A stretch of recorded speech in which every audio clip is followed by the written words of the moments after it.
Thank you all for coming. If I could have your attention. Could we have Dr. Matthew Spann, who is the mission strategist for the Cherokee Strip Baptist Association, to lead us in our invocation? Let's pray.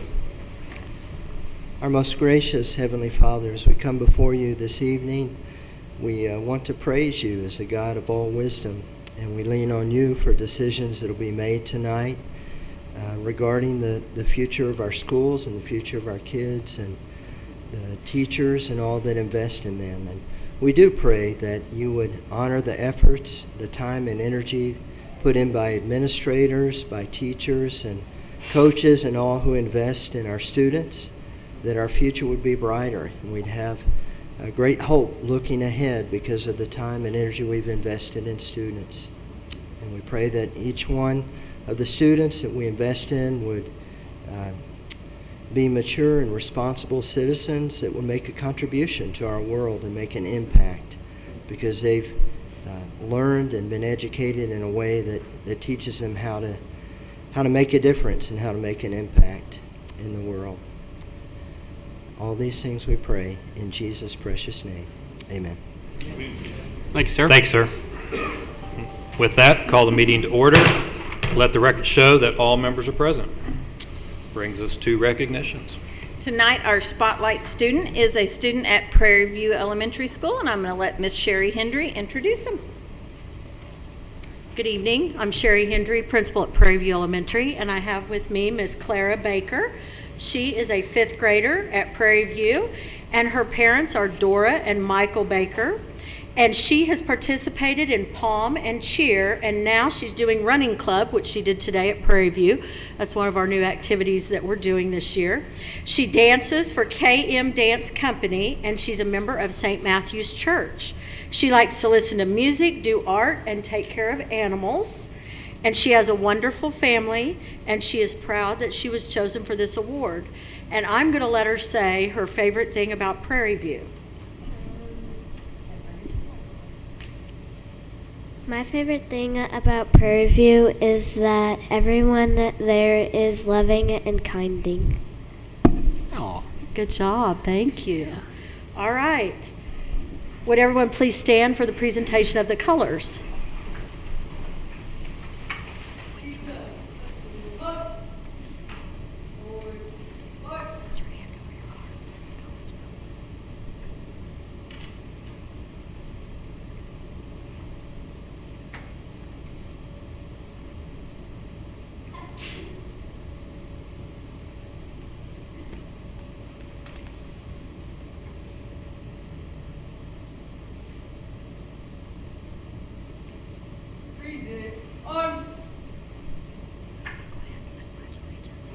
I pledge allegiance to the flag of the United States of America and to the republic for which it stands, one nation, under God, indivisible, with liberty and justice for all.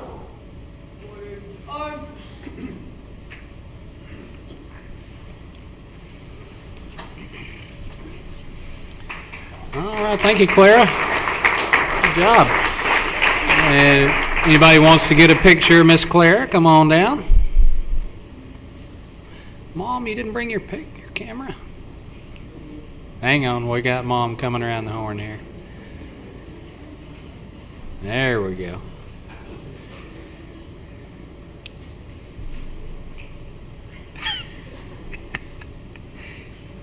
All right, good job, Clara. Our next spotlight student is from Enid High School, and Mr. Craig Liddell is going to tell us about him. Good evening, Dr. Floyd and board members. Great to see everyone this evening. I have the pleasure of introducing Alex Macias, who is a senior at Enid High School this year.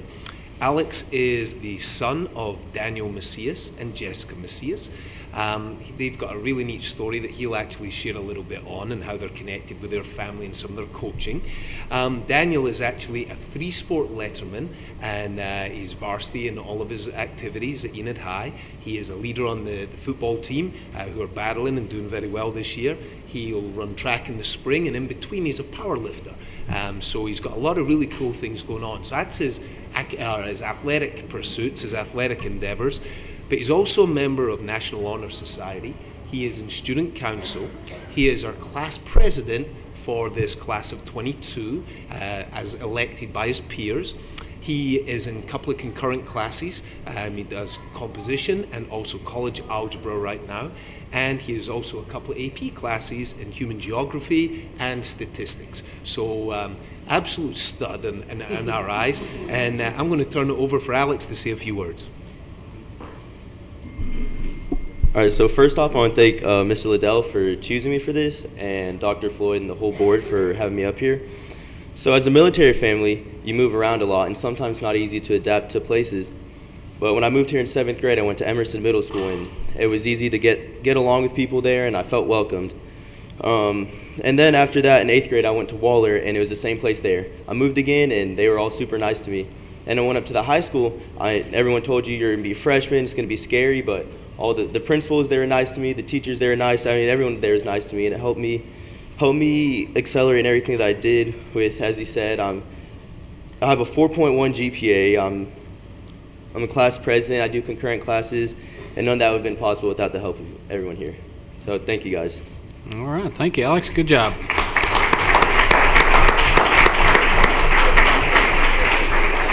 All right, let's get a couple of pictures here. Anybody else want a picture? Come on down.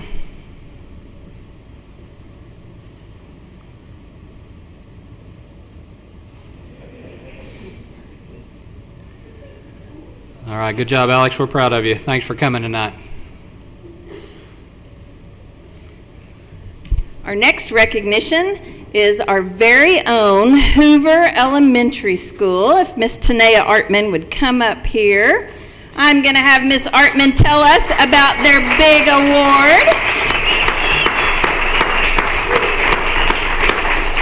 We are very proud of our Hoover Blue Ribbon School. So, Ms. Artman, I'll let you tell us some more. One of only 6 in the state. Yes, we are just beyond excited.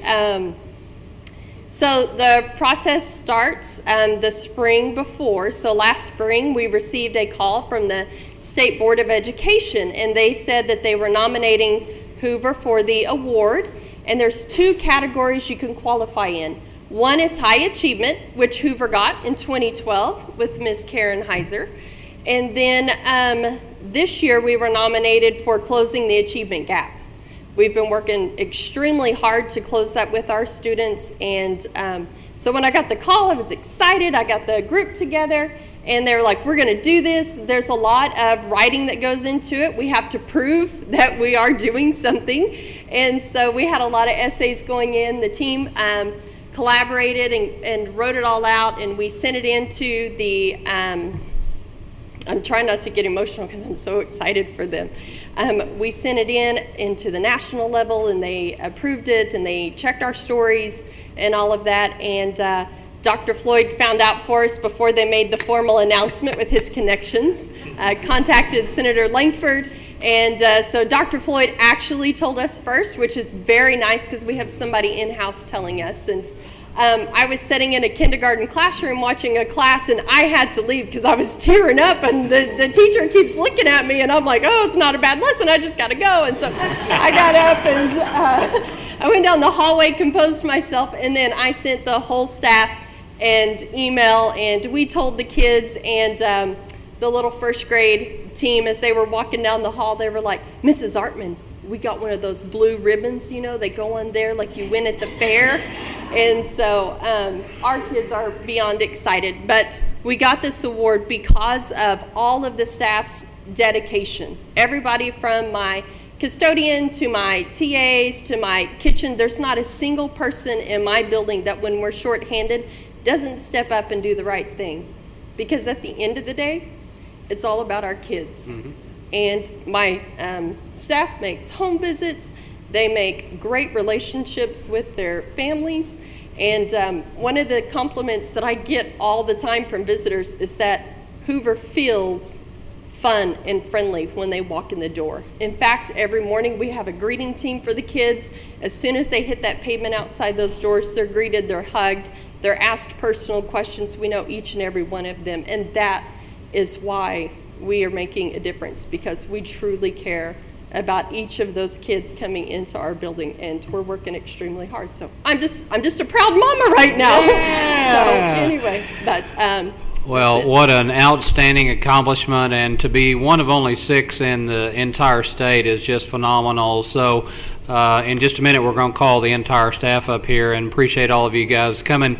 But that is a tremendous accomplishment, and for this campus, and I know that we have several that were there when Macias was there and got the award before, but to get it again a second time in a different category is just phenomenal. So congratulations to you all, and as we give you a round of applause, if you will come on up here and join Tanea, we'll get a group picture, and then our board president's going to give the entire stack of certificates to Tanea, and then she'll pass those out to you either tonight or tomorrow.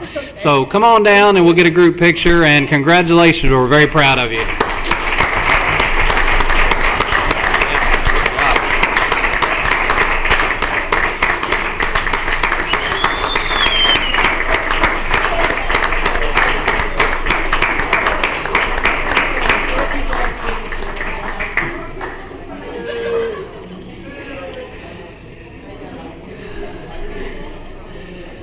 All right, anybody else that wants to get a picture, come on down.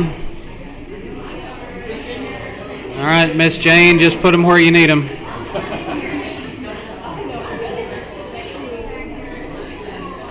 There's one there in the front that looks like might not be old enough to teach at Hoover. Yeah, but hey, we start them young now, so.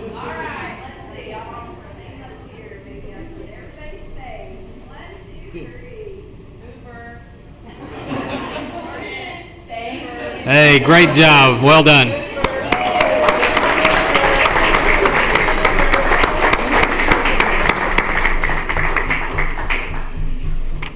We are so proud of them. And our last recognition tonight is to Henson Construction for their fabulous, fabulous construction project, the Enid High School Gymnasium and Performing Arts Center. And Mr. Brian Henson is here representing Henson Construction.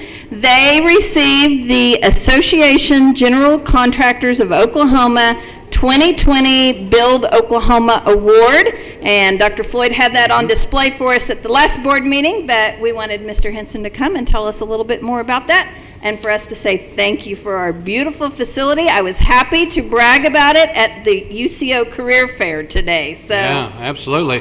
Brian said he had 45 minutes of speech prepared, so yeah. Hey, it's tough to follow the blue ribbon. Yeah, there you go, yeah. That's great on the blue ribbon.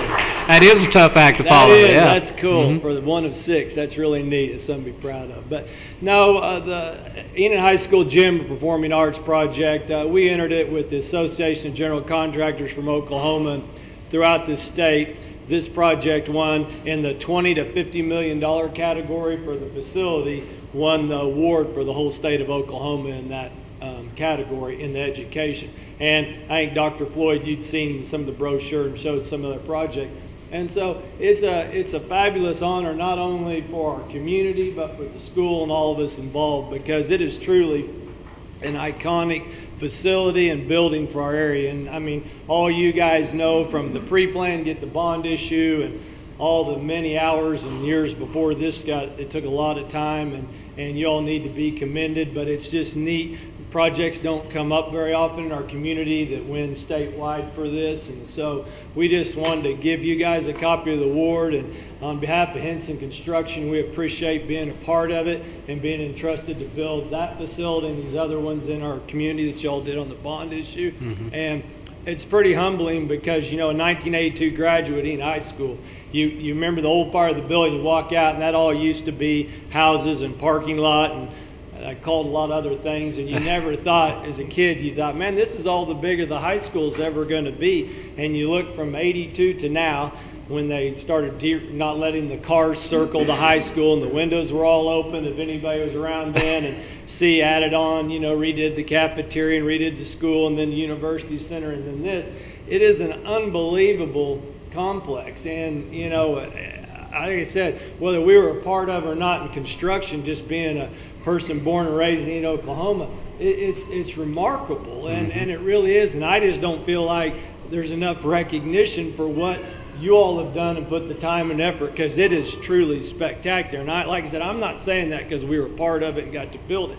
It's impressive, and it's impressive wherever you go. So, just being an Enid kid and growing up there, Randy and all of us went there, it's pretty neat. It really is. And so it means a lot, and I'm glad the facility was recognized and we got to be a part of it. So thank you very much. Great job. We appreciate it. Well done.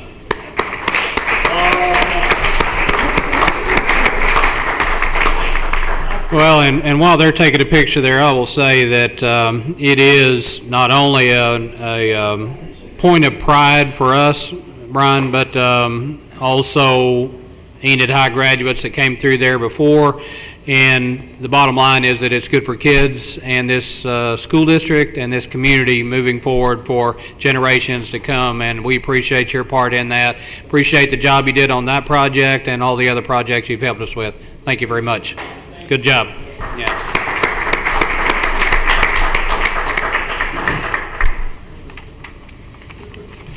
All right, brings us to item 2, audience to visitors, which there were none. Item 3, superintendent's report. All righty. First up, this is our first month for our strategic plan committee reports, and we are first up with the facilities report. And that's myself and Dr. Robinson and Mr. Garrison heading up that committee. And first, we've got a short video that we want to play for you. Mark?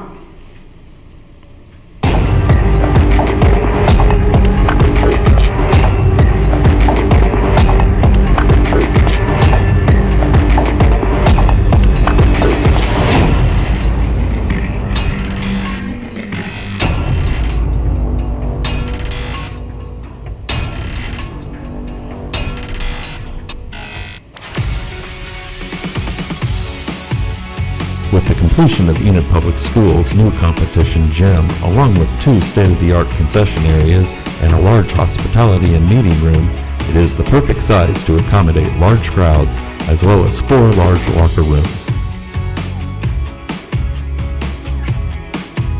The gym is able to be set up for use for basketball, volleyball, and wrestling events.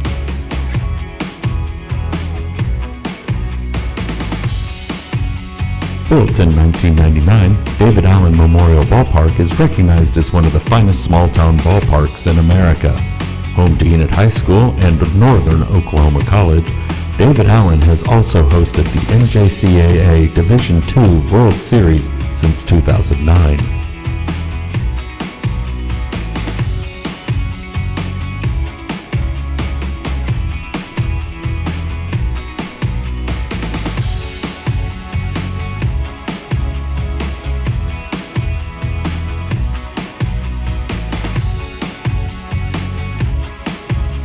Bruce Selby Stadium, home of Enid Plainsman football and soccer, has recently been updated with the addition of a new locker room and a new turf installed in the fall of 2019.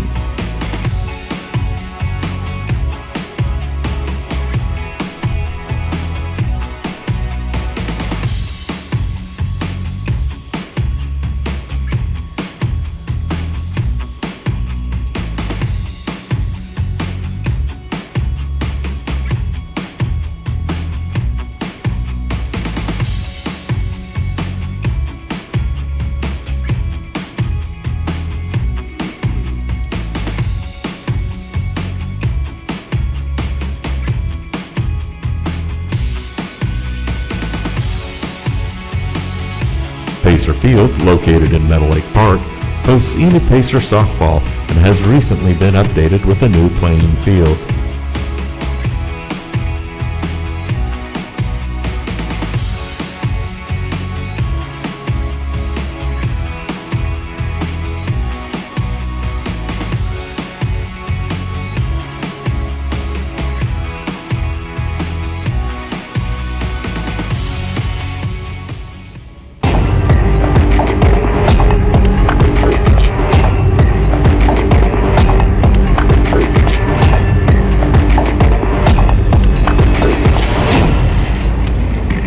Board members, you have two items at your place. The first one is a stapled few pages there that says EPS major projects outside of general maintenance and replacement of items that are in disrepair.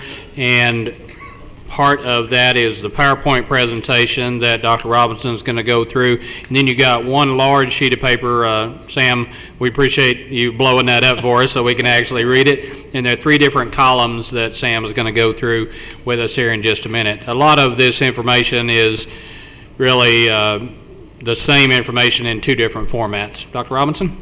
Well, I just want to start off saying it's kind of a testament to what we've done that we had to put this on such big paper to begin with. But really, truly, what we kind of have here on the big sheet of paper and on the smaller sheet is major improvements that we've done in the school district starting last year, improvements we're doing this year or have planned to do this year, and then the last column is what we're kind of looking at doing next year. And you can see that this year is a really big column. We have a lot of one-time money that's coming into the school district, and so that's why we're putting all of that kind of out there in front. One of the things on the video that I want to kind of share with you guys is that video was put together not only for this meeting, but it was also shared with Visit Enid, who took it to Oklahoma City as a way to promote Enid's athletic facilities as a community. So this investment, while we think it's all for the school district, it's also investment in our community as a whole. And so that's really why I wanted to show you guys that and kind of talk about those things along the way. Part of this, you guys can read through this. I don't want to go through a whole lot of detail on this sheet, but before I get to the PowerPoint, I really want to highlight some things that in the past we had to pass bond projects, or they were originally paid for with bond projects, but now we're to a point where we're actually paying for them out of building fund or general fund rather than asking our taxpayers to do a bond issue with us. And it's not because we made a bad investment at first, it's just because that much time has passed since the 2010 bond issue, that much time and technology has passed since the 2016 bond issue, which is kind of interesting to think that we've been 5 years since 2016, and here we are already upgrading some of those things that were done. So the things I want to point out first and foremost, this is all in the FY22 middle column. Are you on this big sheet? On the big sheet, yes. Yeah, on in the middle column. The middle column is the district server upgrade.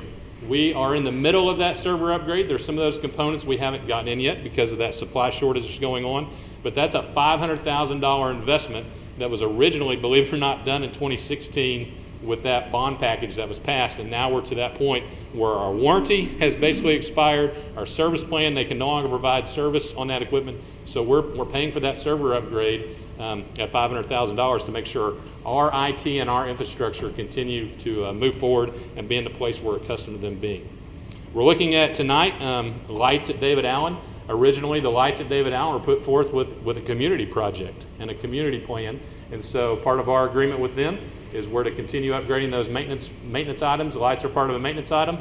I would say that normally a school district would do lights out of a bond package, especially when you're talking about this amount of money, but we're fortunate enough to have a good community partnership where we can front the money and then we can get that repayment from our local community partners like David Allen, like the City of Enid, and even possibly OG&E might even be partnering with us on this.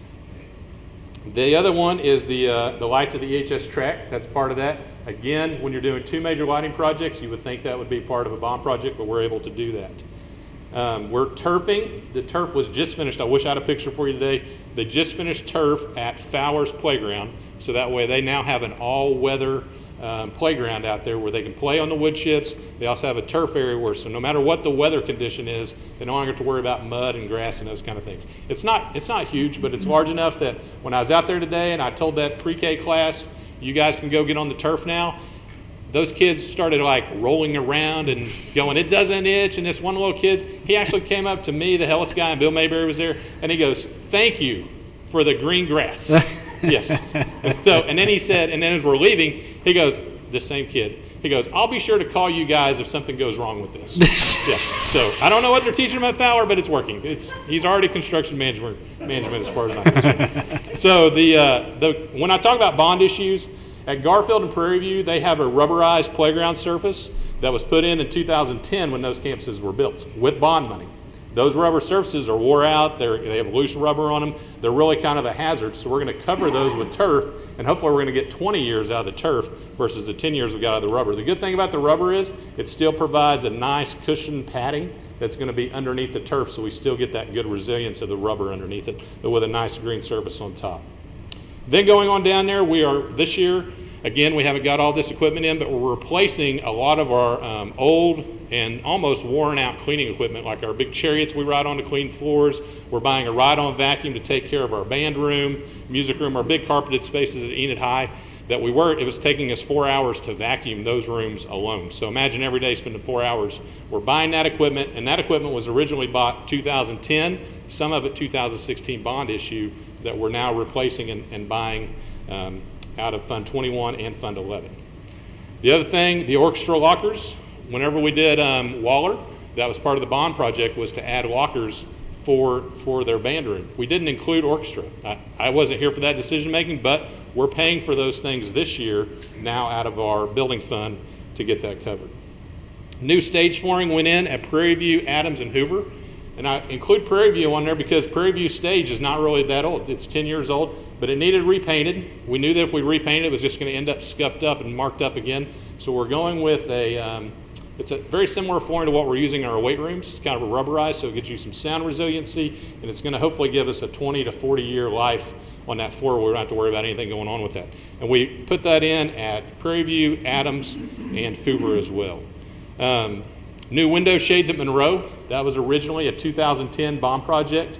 We did window shades a couple years ago at Emerson. That was done with their 2010. But most people don't think about window shades as being important, but when you have them broken, twisted, they don't work anymore, you're getting too much sunlight in, impacts the learning environment. And then finally, this is kind of different. We're going to retile the hallways at Emerson. If you've been to Emerson, the hallways have some cracking going on against the walls, and it's really because you're looking at a school that's almost 100 years old. We really need to go in, level the flooring, and then put new tile in, which is what we've been given a price on, and hopefully we get that knocked out in the summer. But again, that floor was retiled in the 2010 bond package, but we're going to go back in and maybe do some things a little bit differently to make it last a little bit longer than it has. So I wanted to highlight those key points, and then we'll go through this slide real quick just to kind of give you guys a visual of some of the things we have going on in the district.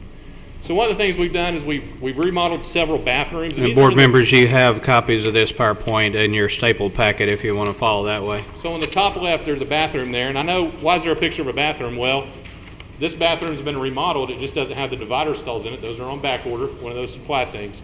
But this is in our rock gyms, and the rock gyms were all primarily built in about 1975, 76 is when they came in. And really those bathrooms hadn't had any work done to them other than maybe some paint on the wall. So we've gone in, ceramic tile, so we don't have to worry about waxing those floors. New paint, have taken out a lot of the old metal hand dryers. There was old equipment in there that was definitely dated back to the 70s, and just really cleaned them up to where they're more inviting for a student to use rather than an old drab, yellow-looking bathroom that's in there. New gym floors, of course, that went in this last summer. This was used out of remaining bond funds, but those gym floors were tile floors.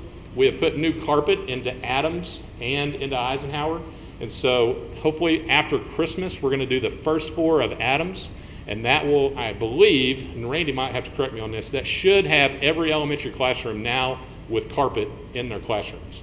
And so these are all carpet squares just like we have in here, so it's a pretty nice addition.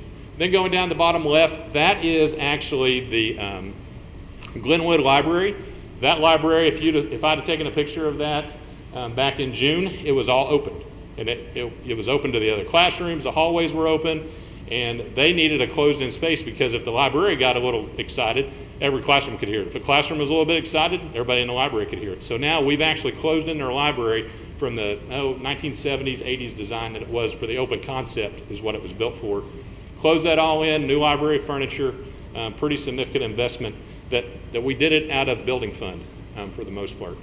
Then there's new swing sets. We put swing sets at 5 campuses. I would love to show you 5 swing sets at 5 different campuses, but again, this is a COVID-related issue. We have, I believe, 1 installed. We have mulch for several others, so as they come in, we're getting them put in place. And that's something our elementary campuses didn't have. And then the last picture on the right, that's the Hayes Library. We didn't have to do a lot of work there, but she was due for a furniture upgrade. I think that furniture actually dated back to the early 70s that was in there. So just it's really a bunch of little things, but those little things, they significantly add up. Of course, Selby Stadium, we did the painting at Selby. Really, the blue was kind of faded and dull, and once we painted the outbuildings, you could really tell the difference, so that's been done.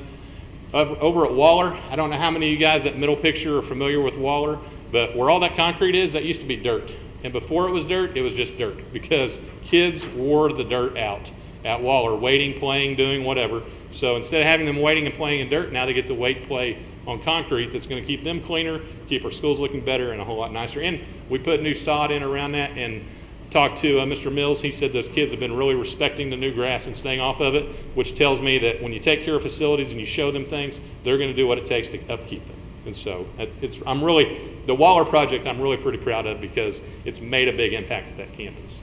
The top right, you see a travel trailer. We did not buy a travel trailer, so don't think it's for Dr. Floyd's vacations. That's just the neighbors to the school. But that's a lot we bought last year, and that is actually the high school west side faculty parking lot. We have plans to expand into that parking lot. That could happen this year. It could get pushed to next year depending on cost and where that's at. But it's a rezoning issue, so that's why it's been delayed. And pouring concrete like that in the winter is usually not a very good idea. So it could actually get pushed next fiscal year. I have the Selby scoreboard on there because I have plans for it to be replaced with a full-size video board very similar to what we did at David Allen, and that'll come out of Fund 21 as well. And then there's a picture of Emerson. And I put Emerson up there because Emerson is a school that's getting ready to celebrate 100 years. The street looks like it's still 100 years old out in front of it. We had planned to do a lot of concrete work at the beginning of school, but we put that on hold because the city is supposed to redo the entire street, Elm Street, in front of Emerson. So we didn't want to put a lot of work in to have the city come in and tear it up behind it. You notice there's no trees on Elm Street. Elm Street used to be covered with elm trees, and it really, in my opinion, and a lot of others, it enhanced the look of both Lincoln and Emerson when you drive up to it. So we still have plans to do some concrete work all the way up to where you see that concrete right there. And then once the city does their part, then we'll come in and finish whatever they don't take care of, but they might even take care of some of that work we might have for us. So again, that's that partnership that we have in our community. Here's another picture. I told you I was really proud of Waller. That's Waller at the top. You can see we connected the 3 basketball courts with sidewalks. We added extra pads for tetherball. So they should have all of their playground now should basically be to the north side of their building instead of scattered around on the east side and the north side. So a lot of concrete work has gone in there mostly. The picture in the middle, that is Fowler's playground. We did all of this work in July. We put in a tricycle track. And I'm going to tell you an interesting story, and you guys can laugh. I won't tell you why. I originally had planned and thought we had the money to only put in a 3-foot wide tricycle track. Mr. Garrison, you guys all know Mr. Garrison, he came to me and he said, Sam, 3 feet is not enough for those pre-K kids. They need a wider track. Mr. Garrison doesn't like to spend a lot of money, but he spent money on pre-K kids. And so we have an awesome tricycle track, and if you're ever over at Fowler, those kids that came out that door today, and that's the first thing they do, get on their tricycles and they're riding around the tricycle track.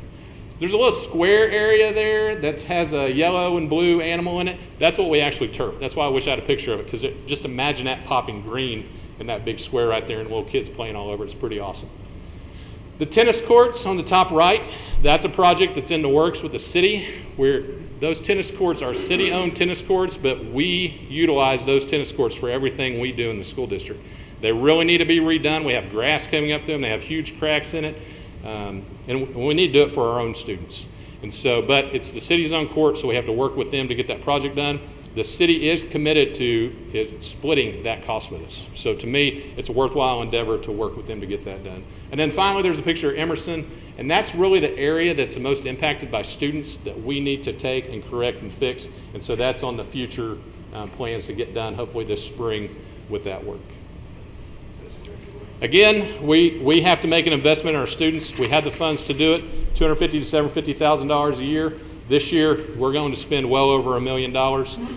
Really, we're to the tune of about $3 million in total expenditures on facility improvements. And I think, in my opinion, right behind what we pay our employees, having the very best facilities possible is what we need to be doing. Because without good buildings, without good outdoor facilities, we're not going to find teachers and employees that want to work here, and we're not going to have a place where students want to come to learn and want to be at every day. And so, to me, that's why this investment is really important.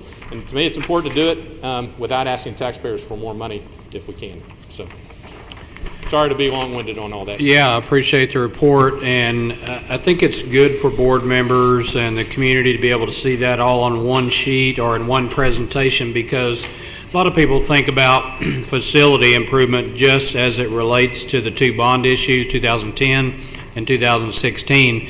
But you can see on that big sheet there that it's a whole lot more than that. And just as Dr. Robinson alluded to, facilities are just like our homes, that you got to continue to put a little money into them periodically to keep them up to standards, and especially given that facilities get so much wear and tear by students on a daily basis. So I think we can take great pride as an administration and as a board to take great pride in what we have been able to accomplish with the community's help on the bond issue funding, but also in our upkeep and improvements of all facilities district-wide. So I'm just very thankful that we have a board that supports that effort, and we have a community that for a good long time now has supported those efforts as well. Any questions for Dr. Robinson or myself on facilities? I got a question. Well, it's not really a question, nor is it a complaint. I'd like to state this as a consideration, if you will. On the first page of those pictorials, when you showed the scene of the lavatories, up there on the left. Now, I can look at that from where I am, and I can tell that that is a handicap accessible facility, the toilet. Mm-hmm. And my question is, well, let me pose it this way. When I did my internship over at the high school this summer, I had to go and use the facilities, and a thing that's very important to me is those toilets. ADA accessibility? Yeah, and when I went in there, there was only one, on that floor that was accessible to me, but there was only one, and it was in use. So I was going to wait. I tried with all I had to wait, but I couldn't. So I had to use one of the others. And I was just wondering what the feasibility would be like if it's just something that prevents us from having that ADA type. Multiple ones? Just more than just one, or if you could do all of them, or as one breaks down, we replace it with, what would the feasibility be in upgrading the facilities like that to accommodate people like me? Or is there something that says, well, you're a healthy male or female, so you can use the 2-foot toilet, and if you're handicapped, you can use this standard? I think the biggest limit that I know of on accessible restrooms is having a corner just like that, because you have to have that steady, sturdy wall to attach those things to it. And a lot of times the partition dividers, they don't meet that requirement. Okay. That's one of the things. I will tell you also that as we redo restrooms, we always make sure we add or change it to be handicap accessible. Okay. And I don't know what part of the high school you're in. I'm going to say that if you're in the older part of the high school, there's a good chance it, number one, has very limited restrooms to begin with, to where if you're on the newer side of the high school, because of code changes, there's several more restrooms as you kind of go up through the years when the high school was built. That high school was built in 1911, and so indoor plumbing was a relatively new thing at that point in time. And so that's really one of the reasons that there is some limited. But I will tell you that every time we go into one and we make changes, we make sure we have an accessible stall put in that bathroom. And so I think even in that restroom right there, we've even removed some urinals that were in the bathrooms to have and this is a one toilet bathroom, we removed the urinals just so we can get accessibility. So I think the answer to your question, Frank, is that two things. One is we are currently compliant with what the law requires, but then the second part to that is just what Sam just mentioned, is that as we need to replace, well, then we are making them ADA accessible. So kind of is a dual process there. Okay, okay. I'll give you a good example. 2 years ago, we redid the restrooms. We just cleaned them up at the stadium.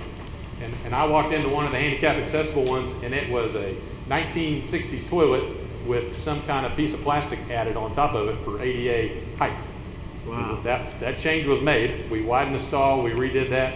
And so that, as those things are discovered, we're making those changes all the time. So I guess that's a good way to answer that question. Okay, thank you. Sam, tennis courts, you had talked about possibly building around the high school just because of what led you to stay with the city? I would have liked to build tennis courts around the high school. I don't know if we have the acquired property to do that quickly. What the tennis coach and what Coach Tips has told me is we really need 8 courts. The land we have available right now, we could build 6, and it's one of those things. Why build it short of what we really need if we can do an investment with the city and get what we need? And I talked to Coach Tips about this. I said, even if next year, if that comes open and we can build our own tennis courts, we could still utilize Government Springs for middle school, because 8 courts really is still tight for middle school and high school tennis to be played on. So we could do this year possibly, split the cost with the city, and then if we acquire the right houses and get the right property, then we could still build our own down the road, and we would have adequate tennis space at that point in time.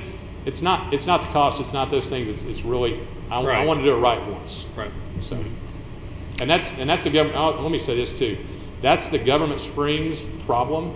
Is that at some point in time they added tennis courts to it, so you were left with these seams in the courts, and that's where the cracking and the grass and all that's coming up through it. So everybody that I've talked to on the tennis courts said if you build one, you want to do a single pour, single solid slab. So if we built 4 tennis courts and then we came back and wanted to add 4 more later, we're going to end up with the same problem they have at Government Springs right now. So do it once, do it right the first time, I guess. Any other questions? All righty. Thank you, Sam. We appreciate appreciate the presentation. And board members will be up next month in November with our Character Development Strategic Plan Committee report, and that'll be John Mitchell, Rob Kappas, and Tanya Rowe. Next item that was included in your online board packet is the Curriculum and Instruction and Assessment newsletter that our curriculum director, Kristen Jones, put together. She did a great job on that, and I think it pulls a lot of information together in one place and focuses on what we're doing academically on a monthly basis. So appreciate Kristen working on that. Next is the High School Today Journal. We had 3 articles in this national publication this month, the September 2021 edition, and those 3 articles were included in your online board packet as well. I wrote 2 of those, and Kyle Whitehead, as a board member representative, wrote 1. I wrote an article on utilizing a black box theater for high school performing arts, and then the other article I wrote was go over here to it, support of high school activities from a superintendent's perspective. And then Kyle was a board member representative. There were 4 of them that answered the question for this publication. As a school board member, what do you see as the benefits of high school athletics and activities? And this particular publication, called High School Today, focuses on really just 2 items. They are the voice of education-based athletics and performing arts activities in public schools. So, Kyle, thank you for your contribution to that, and wanted to provide our board members with articles, copies of those articles. And I sent you that online as well, so if you have a chance to take a look at that and review it, and there's also a link on there to submit a review if you so choose. We will have our second flu shot and COVID vaccine clinic for EPS employees here in this room tomorrow morning. We had one last Tuesday, and our second one will be tomorrow. That will go 7 a.m. to 9 a.m. and also 3 p.m. to 6 p.m.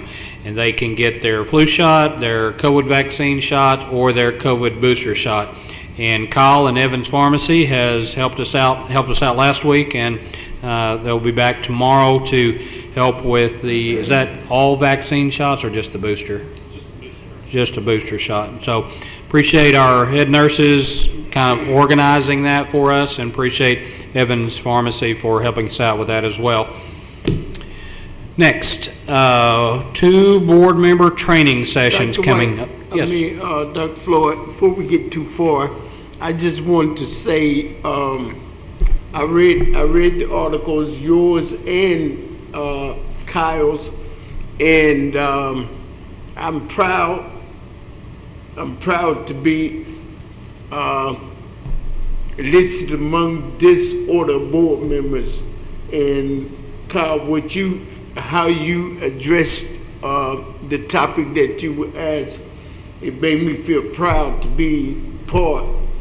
And we don't get very much recognition.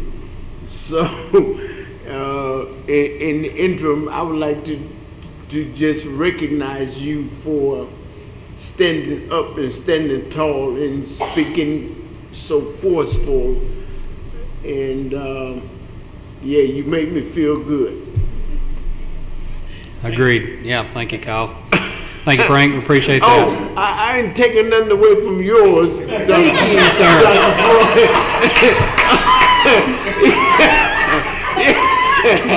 Pay no attention to the superintendent. He's fine. Well, you're always in the spotlight, but it's very seldom that that board member. Yeah, agreed completely. Thank you, sir. Let me shut up now. I'll be quiet. No, that's a good point. Thank you. All right, so we got 2 board training sessions coming up. The first one will be a week from today in this room. That will be on October 25th. We will have dinner provided for board members starting at 5:30 p.m. What do we settle on? Swadley's? Swadley's Barbecue. Going to be good stuff.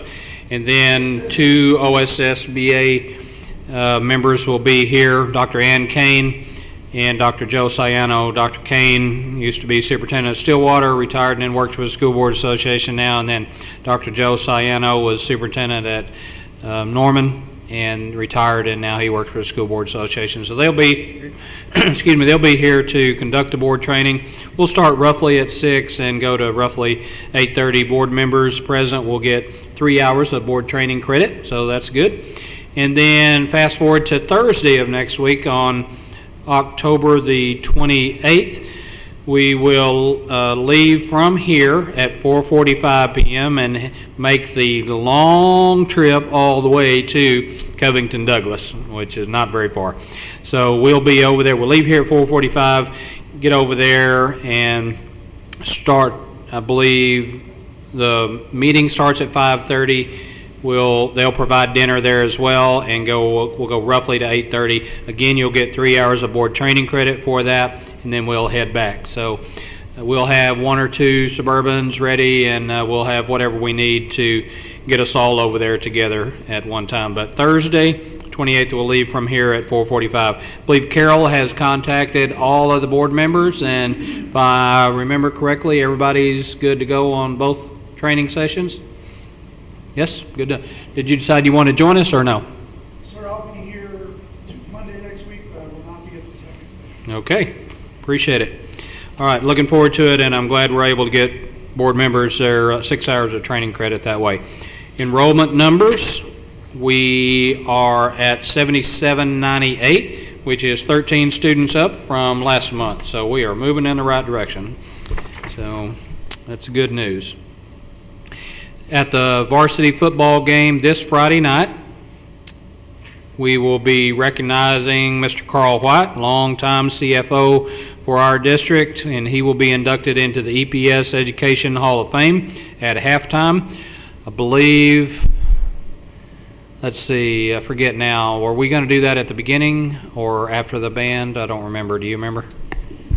I don't know, but we got fireworks going. I think it's before the Oh, fireworks that's show. right. So it will be before we do the fireworks at halftime because we didn't want Carl to be standing out there wait for the lights to come back on. So, yeah, we'll do band, Carl, and then the fireworks because that's our last home varsity football game. So, an honor well deserved for Mr. White. He did a great job for our district for many, many years, and it's nice for him to be able to join those that have done great things.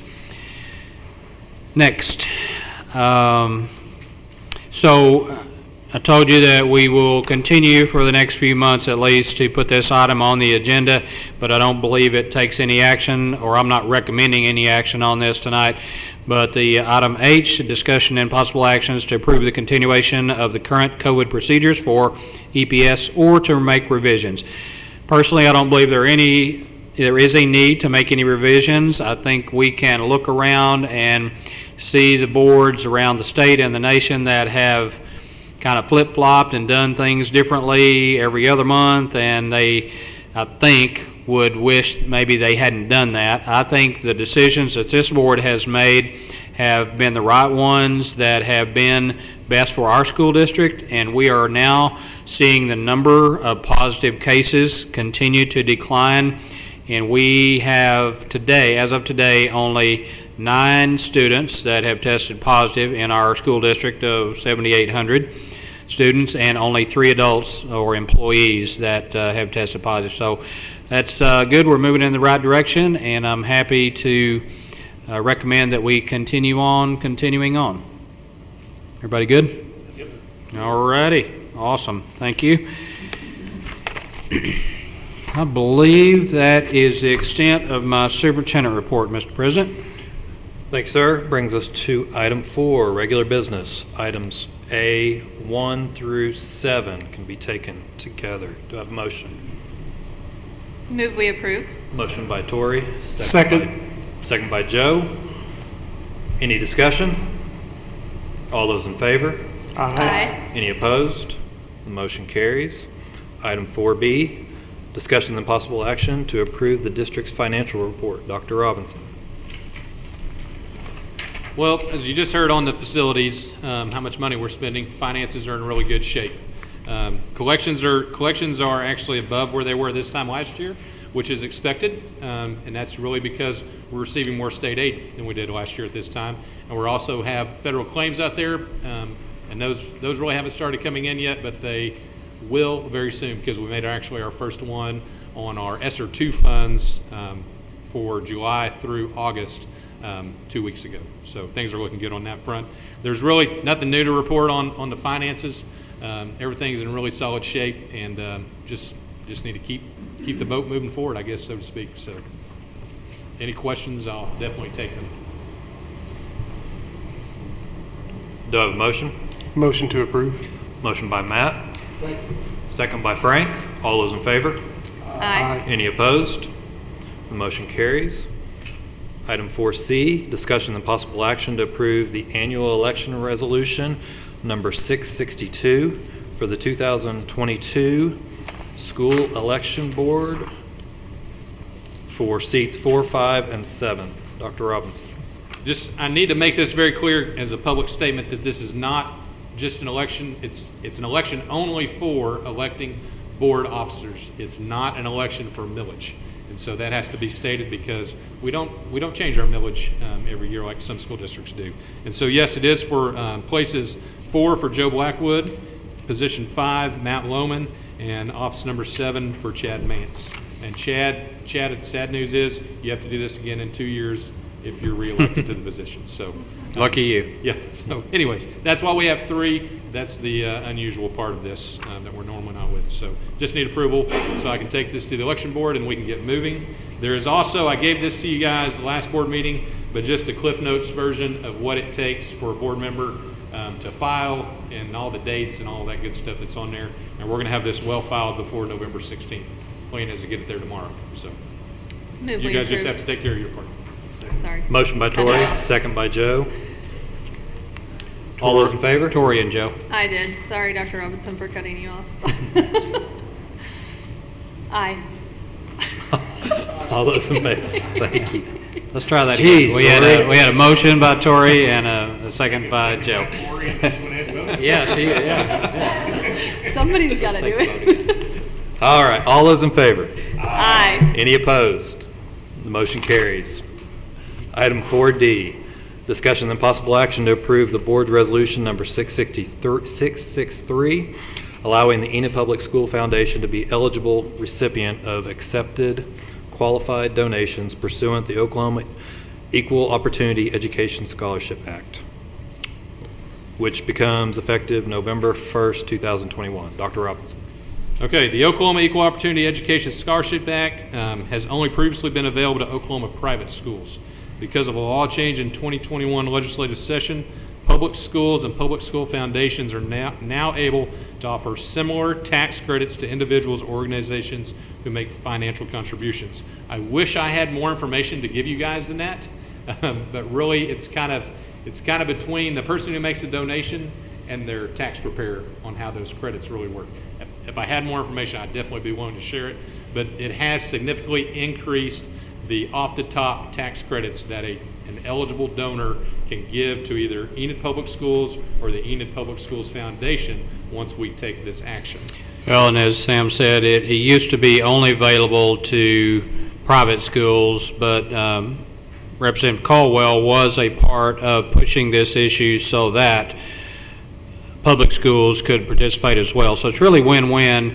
It's win for the donor who is contributing to the foundation because they get a good tax write-off, but it now becomes win for the foundation and ultimately the school district as well. So this agenda item on our agenda tonight is so that our foundation can be authorized to go ahead and start that process. So we would recommend approval. Do I have a motion? Motion by Frank. Second. Second by Kyle. Any other discussion? I have a question. So this resolution is approving the foundation to be able to take in, but we as a district, can we still apply that at any time? We don't need a resolution for that? We can. Okay. Yes, and really this is so that way some outside organization doesn't come in and go to our citizenry and say, oh, we're going to give this money back to Enid Public Schools. Well, we haven't recognized them as a recipient of those funds, so therefore that tax credit wouldn't apply to that outside group. Kind of like we've been hit with T-shirts. Give money, this T-shirt's going to go back to the football team. Right. Really, we have no idea. It's kind of protection from that same legality standpoint. So the foundation is who we are designating as to fall under this law for beneficiary of the school district. Perfect. Thank you. Anyone else? All those in favor? Aye. Any opposed? The motion carries. Item 4E, discussion and possible action to approve the third generation electric for the demolition and installation of new light poles and lights at the Enid High track for $276,700 and replacement of existing field lights at David Allen Memorial Ballpark for $261,800 based on the submitted proposal from October 8th for a total price of $538,500 paid for out of the building fund. Dr. Robinson. Well, I'm going to kind of give you guys a little background just because I think it's important. We've made significant strides in all of our facilities. We just did the new lights at Pacer Field last summer, which I think have made improvement. We need to play a lot under them because fast pitch, it's still pretty light most of the time, but we'll see that during slow pitch for sure. The track lights, they're old, they're wavering. There's some safety concerns that I think they're not in danger of falling down at this point, but who knows when the next ice storm, the next windstorm that comes through that's going to get that overhead power. The lights at David Allen, we have a maintenance agreement on those lights. We're spending $5,000 to $10,000 a year to maintain those lights to keep them on. Last year we spent about $15,000, and you guys, if you went to any baseball games, you saw how many lights still were not working there. And so it needs a significant upgrade that we can either spend $50,000 to $100,000 to really fix the existing, or we can spend a little bit more. We got David Allen on board to contribute $100,000. The city is going to make a contribution. I do not have that number yet, and again, we're working with OG&E, and that's a possibility. I don't want to speak on that part of it yet. But this is an upgrade to LED. I think doing our part for our community, doing our part for our kids. I don't know how many high schools get to play under LED lights, really and truly. We might be the first. I don't know. And so this is a great opportunity to not only provide better lights at David Allen, but also to provide really good lighting at our track, which it currently does not have good lighting at all. In fact, when I talked to OG&E about a rebate at the track, they were like, we actually think you're going to increase your electric usage because your lights are in such bad shape at the track right now. And so while that's not a bad problem, it's a statement to really what we need to do and take care of things there. And That actually helps the band also. Yeah, that's the real big factor, is our band is out there in the mornings under bad lights. They can't see. If we hold any kind of track meet out there, I mean, last year they held a little middle school track meet. When it got dark, the lights really weren't even sufficient to run on the track. So these lights are going to provide for our band. They're going to provide for anybody who uses the track or the surface out there.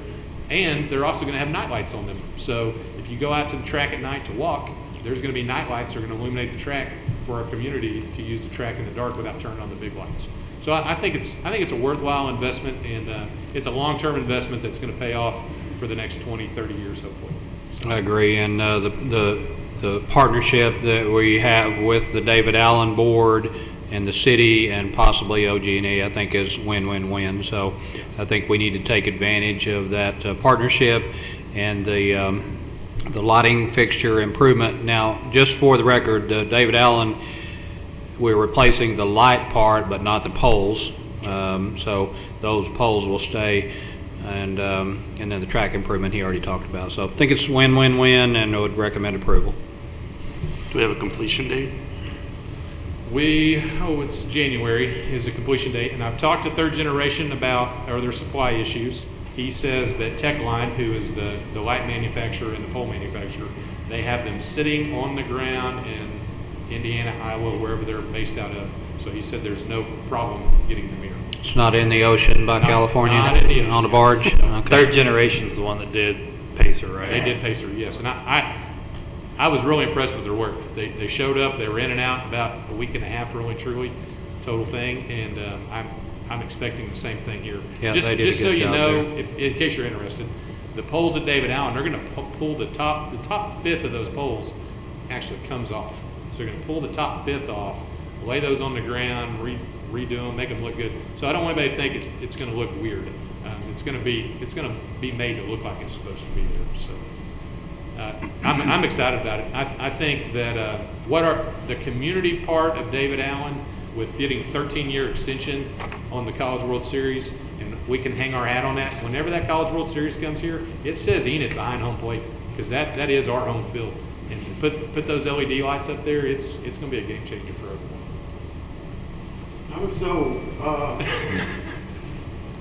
Motion to approve. Motion by Frank, Second. second by Matt. All those in favor? Aye. Any opposed? The motion carries. Item 5, any new business? Yes, sir, I do have new business tonight. There's one last item at your place, board member. It says Education Support Personnel of Oklahoma. Got this just today, so it does fall under new business, but I just wanted to make mention of this, that Support Personnel Week will be October 25th through October the 29th, and we know that our district could not function without our support personnel employees. And I'd like to just quickly read the proclamation that comes out of the governor's office, but is certainly pertinent to what we do here on a daily basis. It says, whereas education is both a pillar of democracy and a foundation of American opportunity, and whereas support employees believe that the education of our youth is imperative to the state of Oklahoma and our nation, and whereas the effective education of Oklahoma's young people depends to a great extent upon their environment and the services offered to them in addition to their classroom learning, and whereas support employees play a vital role in the educational process by providing those necessary services in order to maintain the proper atmosphere for learning, and whereas under the leadership of the Education Support Personnel of Oklahoma organization, support employees join together statewide to promote legislation and other programs that benefit education, and whereas it is fitting that all Oklahomans join me in recognizing dedicated men and women who strive I should say strive, not stride, to provide a quality environment for the education of our youth. Now therefore, I, Governor Kevin Stitt, do hereby proclaim October 25th through 29th, 2021 as Education Support Personnel Week. And we are happy to join that effort, and we want to say thank you to all of our support employees that provide a great service to us and our students and our employees on a daily basis. And then lastly, one last item, you saw probably on the news today that Colin Powell passed away at age 84. So we will join many other entities in lowering our flags starting tomorrow through Friday afternoon, and possibly through the weekend in honoring him. He played many roles of leadership in our nation, and he certainly deserved to be honored. So great man, and we want to honor him with lowering our flags for him. So just wanted to mention that as well. I believe that's it, sir. Thank you. Item 6, reports. Colonel Miller. Evening, a couple of things to pass along. First, this week, the base is going through a readiness inspection. For those of you that aren't familiar with such things, the base is evaluated twice a year with a readiness inspection and a compliance inspection. Readiness is what we're doing this week.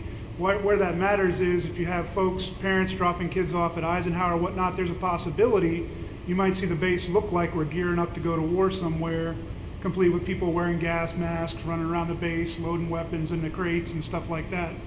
It's completely an exercise, and we're being evaluated by higher headquarters. That's a good point. We probably need to send something out to the Eisenhower parents, Jane, just to alert them. When does that happen? It is happening this week, but you'll see most of that activity tomorrow and Wednesday. Yeah, let's just give them a heads up on that, those parents. Thank you. Appreciate you mentioning that. No problem, sir. And the second one is a little bit of staying ahead of the rumor mill. If you haven't heard, we had a minor aircraft incident on the base last week. Thursday, we had an aircraft actually go off the runway. Everybody's fine. I wanted to clear that up. But it did serve as another great partnership with the local authorities. We had a great response by emergency services, both on and off base.